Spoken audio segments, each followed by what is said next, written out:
Siang itu, matahari menggantung tepat di puncak langit Jakarta, mengubah aspal Jalan Fatmawati menjadi hamparan hitam yang berkilauan oleh panas. Udara terasa lengket, penuh dengan debu dan asap knalpot yang menyesakkan dada. Di tengah riuh rendah deru mesin dan klakson yang bersahutan, seorang siswi SMA bernama Wulan melaju tenang di atas Vespa hitam kesayangannya. Seragam putih abu-abunya yang sedikit lecek oleh keringat masih menempel rapi di tubuhnya, kontras dengan kekacauan lalu lintas di sekelilingnya. Rambut hitamnya yang panjang diikat ekor kuda, menari-nari lembut ditiup angin panas saat ia menyusuri jalan pulang dari sekolah, sebuah rutinitas yang biasa ia nikmati sebagai jeda dari tumpukan buku dan rumus. Wulan adalah gadis yang tertib. Ia mengendalikan laju motornya dengan hati-hati, menjaga jarak, dan tidak pernah tergoda untuk menyerobot celah sempit di antara mobil-mobil yang merayap. Baginya, menaati aturan lalu lintas bukan sekadar kewajiban, melainkan cerminan dari didikan keras ayahnya, seorang perwira tinggi TNI yang selalu menanamkan disiplin dalam setiap aspek kehidupan. Sesekali, ia menyeka butiran keringat di dahinya dengan punggung tangan, merasakan sengatan matahari yang seolah ingin menembus kulit. Namun, senyum tipis tetap terukir di wajahnya. Perjalanan pulang adalah momen kebebasan kecil, saat ia bisa membiarkan pikirannya melayang sejenak sebelum kembali berhadapan dengan tugas-tugas sekolah. Namun, siang itu terasa berbeda. Dari kejauhan, Wulan melihat lalu lintas di depannya mulai tersendat parah. Beberapa kendaraan tampak menepi, dan di tengah jalan, sekelompok polisi berseragam coklat berdiri tegak di bawah panas yang membara, seolah sedang menggelar pemeriksaan mendadak. Hatinya sedikit bertanya-tanya, apakah ini razia resmi atau sekedar pemeriksaan rutin? Ia tidak terlalu khawatir. SIM dan STNK selalu tersimpan rapi di dalam tasnya, dan motornya pun dalam kondisi prima. Dengan percaya diri, ia terus melajukan Vespanya, mendekati titik pemeriksaan yang dijaga ketat itu. Semakin dekat, Wulan merasakan ada sesuatu yang janggal. Bukan karena jumlah polisi yang cukup banyak, melainkan karena sorot mata salah satu dari mereka. Seorang pria berbadan tegap dan kekar, dengan rahang kokoh dan wajah yang seolah dipahat dari batu. Ia berdiri dengan tangan bertolak pinggang, tatapan matanya tajam dan penuh curiga, mengawasi setiap kendaraan yang lewat seolah sedang berburu mangsa. Ada aura arogansi yang begitu kuat menguar dari sosoknya, sebuah penegasan kekuasaan yang terasa mengintimidasi. Wulan menarik napas dalam-dalam, berusaha menenangkan debaran jantungnya yang tiba-tiba berpacu lebih cepat. Ia belum menyadari bahwa tatapan dingin itu adalah gerbang menuju mimpi buruk yang akan mengubah takdirnya selamanya. Saat Vespa hitam Wulan hanya berjarak beberapa meter dari titik pemeriksaan, polisi berbadan kekar itu mengangkat tangannya tinggi-tinggi, sebuah aba-aba yang tak terbantahkan. Dialah Randy, sosok yang tatapannya tadi mencuri perhatian Wulan. Wajahnya bengis, seolah menyimpan amarah yang siap meledak kapan saja. Ia melangkah maju, tubuhnya yang besar seakan menjadi tembok hidup yang memaksa Wulan berhenti. Wulan segera menarik tuas rem, menghentikan laju motornya dengan raut wajah sedikit terkejut. Udara panas yang menyengat terasa semakin menyesakkan, diperparah oleh tatapan tajam Randy yang seolah menelanjanginya. Randy mendekat, langkahnya mantap dan penuh arogansi. Suaranya terdengar keras dan dingin, dirancang untuk menekan mental siapapun yang berhadapan dengannya. "Surat-suratmu! Cepat keluarkan," ucapnya ketus, tanpa sedikit pun keramahan. Wulan, yang sejak awal yakin dirinya tidak melakukan kesalahan, segera meraih tas sekolahnya. Dengan gerakan yang sedikit gemetar karena suasana yang mencekam, ia mengeluarkan SIM dan STNK dari dompet kecilnya. Ia menyerahkan kedua dokumen itu dengan sopan. Randy menyambarnya dengan kasar, menelitinya sekilas dengan ekspresi meremehkan, lalu kembali menatap Wulan dari ujung rambut hingga ujung sepatu dengan sorot penuh curiga. Beberapa detik berlalu dalam keheningan yang tegang. Wulan memberanikan diri untuk berbicara, berharap bisa segera melanjutkan perjalanannya. Semua lengkap, Pak. Tidak ada yang kurang, katanya dengan suara yang dijaga agar tetap sopan. Namun, alih-alih mempersilakannya pergi, Randy justru mengerutkan dahi. Ia mencondongkan tubuhnya ke depan, mendekatkan wajahnya ke arah Wulan hingga gadis itu bisa mencium aroma keringatnya. Suaranya terdengar lebih rendah, namun penuh tekanan. Kamu tadi melanggar marka jalan. Jangan coba-coba membantah. Tuduhan itu membuat Wulan terkesiap. Ia yakin 100% tidak melakukan pelanggaran apapun. Ia melaju di jalurnya, tidak menyalip, dan tidak melewati garis putih putus-putus. Tuduhan itu terdengar begitu mengada-ada, seperti alasan murahan yang sengaja dibuat untuk menjebaknya. Wulan mengangkat wajahnya, menatap Randy dengan keberanian yang perlahan mulai tumbuh dari rasa tertekannya. Saya tidak melanggar, Pak. Saya mengikuti aturan, dan semua surat saya lengkap. Suasana di sekitar mereka mulai menarik perhatian. Beberapa pengendara motor lain yang sedang diperiksa melirik ke arah mereka. Beberapa pengemudi mobil bahkan melambatkan laju kendaraannya, ingin tahu apa yang sedang terjadi. Melihat Wulan berani membantah, Randy justru tersenyum tipis. Senyum yang bukan pertanda keramahan, melainkan ancaman terselubung. Di dalam hati Wulan, firasat buruk semakin menguat. Ini bukan pemeriksaan biasa. Ada sesuatu yang jauh lebih gelap di balik seragam coklat dan sikap arogan polisi itu. Sesuatu yang membuatnya yakin bahwa perjalanan pulangnya hari ini akan berakhir menjadi sebuah bencana. Wulan masih berusaha mempertahankan argumennya, menjelaskan dengan nada sopan bahwa ia tidak melanggar aturan apapun. Namun, ucapannya dipotong oleh suara keras Randy yang terdengar seperti bentakan. Tanpa memberinya kesempatan untuk melanjutkan, tangan kekar Randy dengan kasar menyambar kunci Vespa yang masih tergantung di motor. Gerakan itu begitu cepat dan tiba-tiba membuat Wulan terperanjat. Wajahnya seketika memucat. Ia menatap motor kesayangannya yang kini telah lumpuh, tak lagi bisa ia kendalikan. Rasa cemas yang tadinya hanya bisikan kecil di hatinya kini berubah menjadi teriakan yang memekakkan telinga. Randy melangkah lebih dekat, berdiri menjulang di hadapan Wulan. Tubuhnya yang besar dan tegap menciptakan bayangan yang seolah menelan sosok mungil Wulan. Dengan suara yang lebih lantang dari sebelumnya, ia memerintahkan, turun dari motor, sekarang. Nada bicaranya tidak menyisakan ruang sedikit pun untuk negosiasi. Perintah itu adalah vonis mutlak yang harus ditaati. Wulan sempat ragu. Matanya melirik ke kanan dan ke kiri, mencari secercah harapan, mungkin ada seseorang yang akan menolongnya. Namun, yang ia lihat hanyalah wajah-wajah penasaran para pengendara lain yang hanya menatap sekilas lalu berlalu. Sebagian besar memilih untuk menghindar, tidak mau ikut campur dalam urusan dengan aparat. Wulan akhirnya menarik napas panjang, mencoba mengumpulkan sisa-sisa keberaniannya, lalu perlahan turun dari motor. Begitu kedua kakinya menapak di aspal yang panas, perasaan tidak nyaman itu semakin menjadi-jadi. Wulan merasa dirinya sedang dijebak, bukan diperiksa. Matanya menatap Randy dengan waspada, mencoba membaca niat tersembunyi di balik sorot mata tajam yang penuh tekanan itu.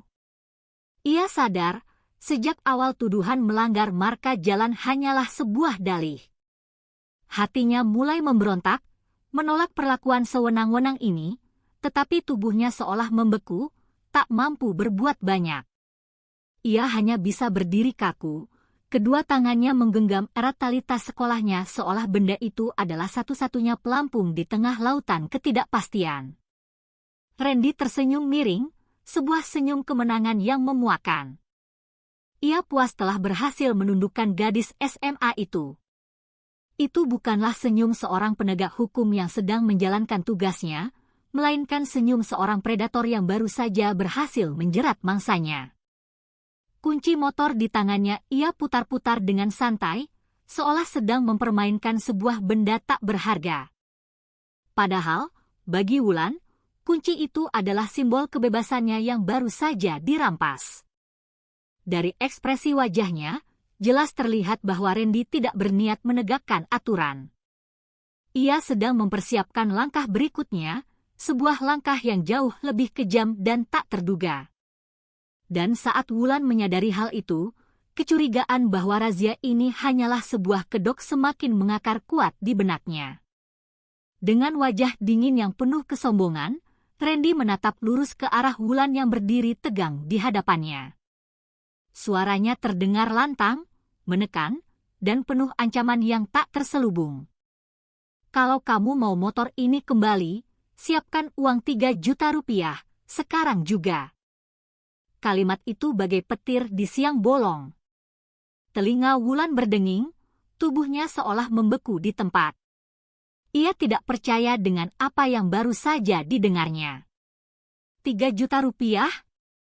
Jumlah yang luar biasa besar untuk sebuah tuduhan pelanggaran yang bahkan tidak pernah ia lakukan. Seketika, rasa terkejutnya berubah menjadi amarah yang mendidih di dalam dada. Namun, ia masih berusaha menahannya, mencoba untuk tidak meledak. Wulan menatap Randy dengan mata terbelalak, mulutnya sedikit bergetar menahan emosi. Apa maksud Bapak? Saya tidak melanggar apapun. Semua surat-surat saya lengkap. Tidak ada alasan untuk denda sebesar itu, jawabnya dengan suara yang mulai meninggi. Meskipun nada suaranya terdengar gemetar, ia tahu betul bahwa permintaan itu bukan hanya tidak masuk akal, tapi juga jelas-jelas merupakan sebuah pemerasan. Hatinya memberontak. Ia mungkin masih remaja, tapi keberanian yang ditanamkan ayahnya membuatnya berani menentang ketidakbenaran yang terang-terangan dipertontonkan di hadapannya. Namun, perlawanan verbal itu justru menyulut api amarah Randy. Rahangnya mengeras, alisnya bertaut tajam, dan matanya menyala-nyala. Ia mendekatkan tubuhnya ke arah Wulan, seolah ingin menelan gadis itu hidup-hidup dengan auranya yang mengintimidasi. Kamu jangan banyak bicara. Kalau tidak mau bayar, kamu tahu sendiri akibatnya, bentaknya keras. Suaranya menggema, membuat beberapa warga yang menonton dari kejauhan semakin waspada, namun tetap tak berani mendekat. Rasa takut terhadap seragam itu terlalu besar. Tekanan itu membuat suasana di sekitar seolah membeku. Udara panas terasa semakin menyengat, dan aspal di bawah kaki Wulan terasa semakin membakar. Di tengah ketegangan itu, Wulan mengepalkan tangannya kuat-kuat. Rasa takut, marah, dan terhina bercampur aduk menjadi satu. Ia tahu, jika ia menyerah pada permintaan gila ini, harga dirinya akan runtuh. Dengan suara bergetar namun penuh keyakinan, ia kembali menolak, saya tidak akan bayar. Ini tidak adil. Penolakan Wulan seolah menjadi cambuk yang membakar ego Randy. Tanpa peringatan, tanpa sepatah kata pun, tangannya yang kekar melayang dengan cepat dan keras ke wajah Wulan. Pak! Suara tamparan itu terdengar begitu nyaring, bergema di tengah hiruk-pikuk jalanan yang sejenak terasa hening. Kepala Wulan terhentak keras ke samping. Bibir mungilnya seketika pecah, dan setetes darah segar langsung mengalir menuruni dagunya. Hantaman itu membuat tubuh Wulan goyah, hampir kehilangan keseimbangan. Ia memegangi pipinya yang terasa panas dan berdenyut, menahan rasa sakit sekaligus rasa terhina yang begitu menusuk kalbu. Matanya berkaca-kaca, namun ia berusaha keras untuk tetap berdiri tegak di tengah tatapan puluhan mata yang hanya bisa menyaksikan tanpa daya. Randy tidak berhenti di situ. Dengan langkah kasar, ia berjalan menuju Vespa hitam yang berdiri tak berdosa di sisi jalan. Dari saku celananya, ia mengeluarkan sebuah botol kecil berisi bensin, sesuatu yang entah sejak kapan telah ia siapkan. Tanpa ragu sedikit pun, Ia menyiramkan cairan mudah terbakar itu ke seluruh bodi motor. Aroma bensin yang tajam langsung menusuk hidung, menambah ketegangan yang sudah mencekam. Wulan, yang melihat pemandangan horor itu, menjerit histeris. "Jangan! Jangan bakar motor saya!" Teriakannya terdengar pilu dan penuh kepanikan, namun sama sekali tidak menggoyahkan niat kejam sang oknum polisi. Dengan wajah sedingin es, Randy mengeluarkan korek api, menggeseknya, lalu melemparkannya ke arah motor. Dalam sekejap, api menyambar dengan ganas, membesar, dan dengan suara gemuruh kecil, mulai melahap Vespa hitam itu di hadapan pemiliknya. Asap hitam tebal mengepul ke udara, disertai letupan-letupan kecil dari tangki bensin yang terbakar. Wulan berlari terhuyung-huyung, mencoba menghentikan Randy. Ia menarik lengan seragam pria itu dengan sekuat tenaga, berharap masih ada sisa belas kasihan di hatinya. Namun, tubuh kecilnya sama sekali tak sebanding dengan kekuatan pria kekar itu. Dengan satu sentakan kasar, Randy menepisnya, membuat Wulan jatuh tersungkur ke aspal panas. Lengannya tergores, seragam putihnya kini kotor oleh debu jalanan, dan rasa sakit menjalar di sekujur tubuhnya. Tapi rasa sakit fisik itu tak ada apa-apanya dibandingkan dengan rasa hancur di hatinya saat menyaksikan motor kesayangannya, yang setia menemaninya setiap hari, dilalap api hingga menjadi kerangka hangus. Suasana jalanan berubah menjadi neraka kecil. Warga yang tadinya hanya menonton kini mulai bergerombol, beberapa berteriak panik. Ada yang mencoba merekam kejadian itu dengan ponsel mereka. Namun, tak satu pun yang berani maju untuk menghadang polisi itu. Wulan menangis sejadi-jadinya, suaranya pecah dan parau.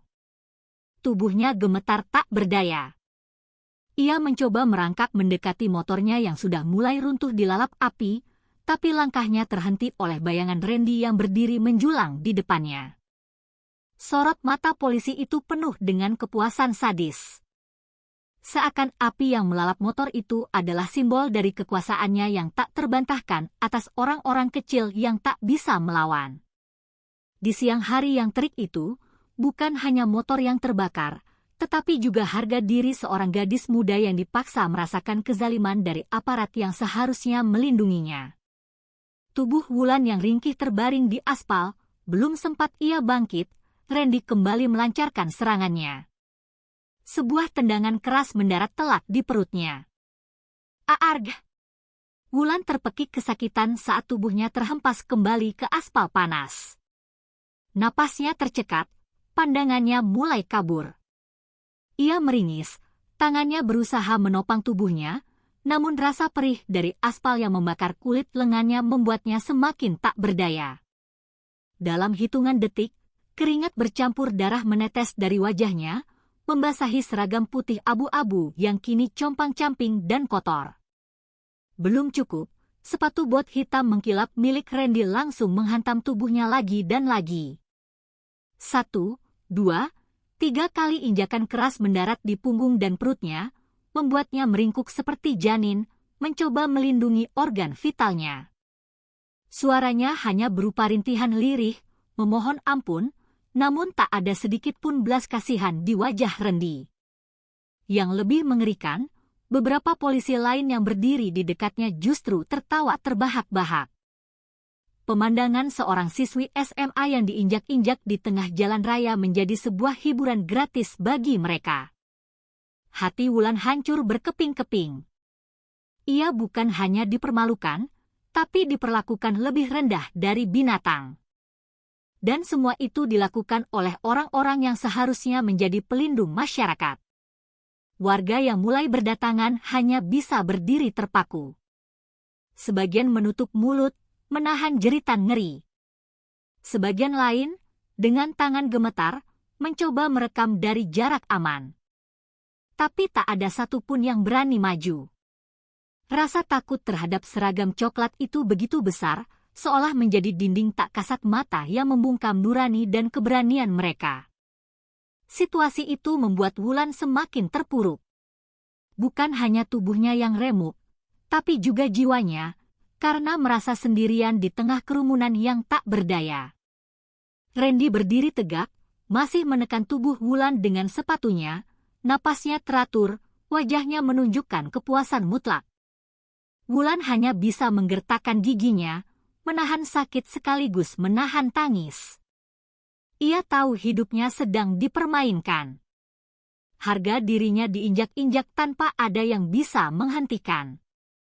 Dan dari balik matanya yang penuh luka, mulai tumbuh api kecil, sebuah tekad bahwa kejadian ini tidak boleh dibiarkan begitu saja.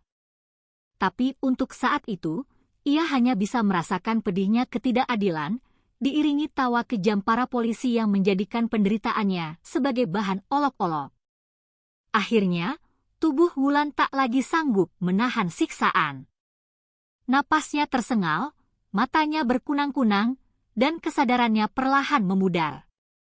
Ia ambruk, pingsan di atas aspal panas, dengan darah yang masih mengalir dari bibir dan pelipisnya. Di tengah kerumunan yang dicekam ketakutan, seorang warga, seorang bapak paruh baya, akhirnya memberanikan diri. Dengan hati-hati, ia melangkah maju, mengangkat tubuh Wulan yang sudah lunglai tak sadarkan diri. Seragamnya yang kotor dan penuh noda darah membuat suasana semakin mencekam. Beberapa warga lain ikut membantu, mencarikan taksi untuk segera membawanya ke rumah sakit. Rasa iba akhirnya mengalahkan rasa takut. Sesampainya di rumah sakit terdekat, Wulan langsung dilarikan ke ruang gawat darurat. Dokter dan perawat bergerak cepat. Jarum infus segera menancap di tangannya, perban dililitkan di lengan dan wajahnya, dan selang oksigen dipasang untuk membantu pernapasannya yang lemah.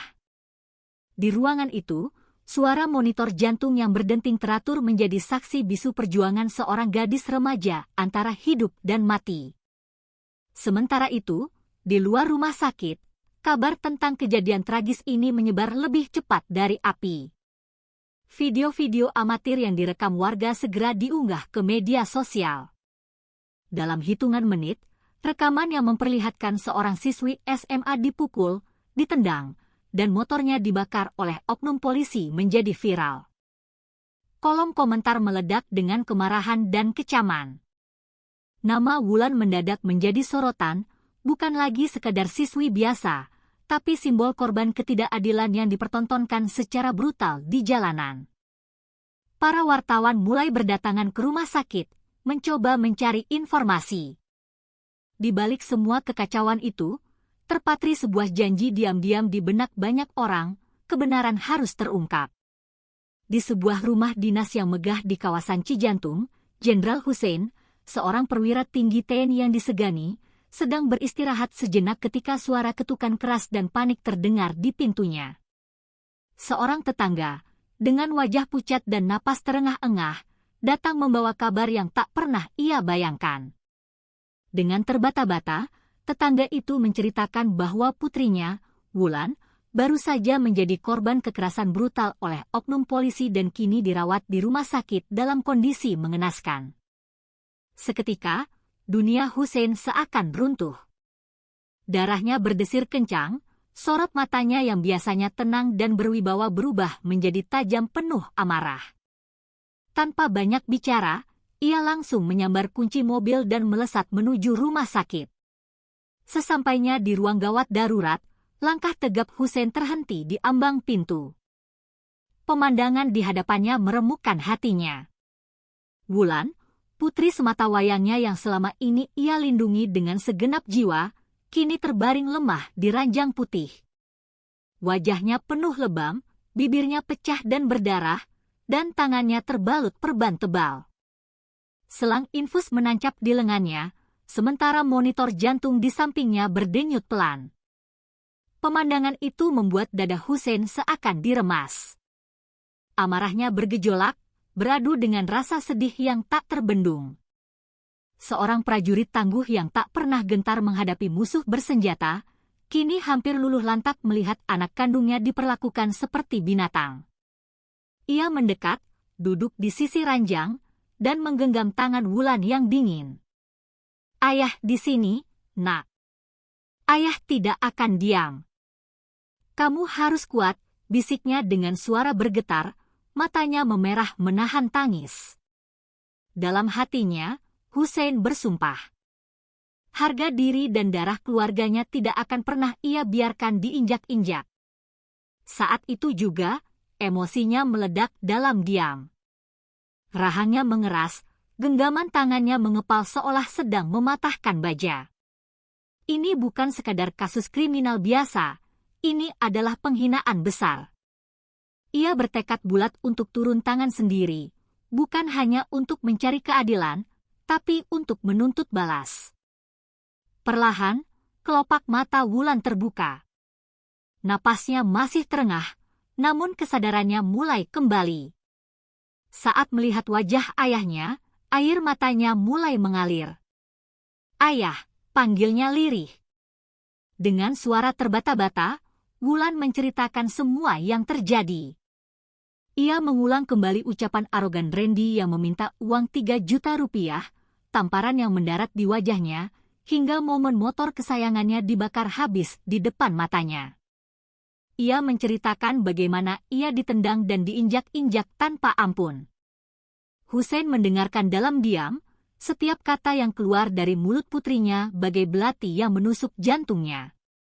Tangannya mengepal begitu kuat hingga buku-buku jarinya memutih. Wulan menutup ceritanya dengan kalimat lirih, "Ayah, aku takut." Suara itu membuat Hussein menegakkan tubuhnya. Ia menunduk, mencium kening putrinya dengan lembut, lalu berkata dengan suara tegas yang bergetar karena amarah, "Kamu tidak perlu takut lagi, Nak. Ayah akan bertindak. Mereka sudah keterlaluan. Demi kehormatanmu, demi harga diri keluarga kita, ayah pastikan mereka membayarnya." Kalimat itu bukan janji, melainkan sumpah. Amarah seorang ayah sekaligus seorang jenderal telah dinyalakan. Dengan wajah murka, Hussein melangkah keluar dari rumah sakit, menuju kantor polisi pusat. Mobil dinasnya berhenti tepat di depan halaman, membuat beberapa polisi jaga terperanjat. Tanpa basa-basi, ia masuk ke dalam, membuka pintu dengan hentakan kuat. "Di mana Randy? Suruh dia keluar sekarang juga," suaranya menggelegar, membuat seisi ruangan terdiam. Di tengah ketegangan itu, muncullah kepala polisi Gatot Subroto. Dengan tubuh besar dan kumis tebal, ia berusaha tersenyum. "Pak Jenderal, mohon tenang dulu. Mari kita bicarakan baik-baik," ucapnya dengan suara yang dibuat lembut. "Bicara baik-baik," balas Hussein, suaranya bergemuruh. "Anakku dipukuli, motornya dibakar, hampir mati di tangan anak buahmu, dan sekarang kau suruh aku tenang." Gatot hanya bisa menunduk, keringat dingin mulai membasahi pelipisnya. Di ruangannya, ia kembali mencoba menenangkan Hussein. "Pak Jenderal, saya ikut prihatin. Saya janji, semua biaya rumah sakit putri Bapak akan ditanggung penuh oleh pihak kami." Ucapan itu justru menyulut amarah Hussein lebih besar. "Kau pikir penderitaan anakku bisa ditebus dengan uang? Kau pikir harga diri keluargaku bisa dibeli?" bentaknya. Hussein menatap lekat wajah Gatot yang tetap tenang secara artifisial. Ia merasakan ada yang disembunyikan. Sikapnya terlalu dingin, seolah kejadian ini hanyalah kasus kecil yang bisa diselesaikan dengan kompensasi materi. Hussein semakin yakin Randy tidak bekerja sendirian. Dengan langkah berat, Hussein meninggalkan ruangan Gatot, amarahnya belum reda. Baru saja kakinya menapak di halaman kantor polisi, tiba-tiba dari arah belakang, sebuah tongkat besi menghantam keras bagian belakang kepalanya. "Duh!" Tubuh Hussein oleng, lalu jatuh tersungkur. Pelakunya adalah Randy. Wajahnya penuh amarah, matanya liar. "Beraninya kau datang ke markasku, Jenderal sialan," teriaknya. Namun, Hussein bukan prajurit biasa. Dengan tubuh yang ditempa disiplin militer, ia perlahan bangkit, darah menetes dari pelipisnya. Matanya menyala seperti bara.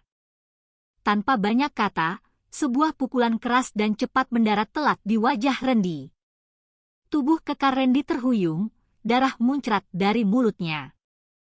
"Kau tidak pantas mengenakan seragam itu," suara Hussein menggelegar. Satu pukulan lagi menghantam wajah Randy hingga ia tersungkur. Saat Hussein hendak menyeret Randy, seorang perwira muda berlari menghampirinya.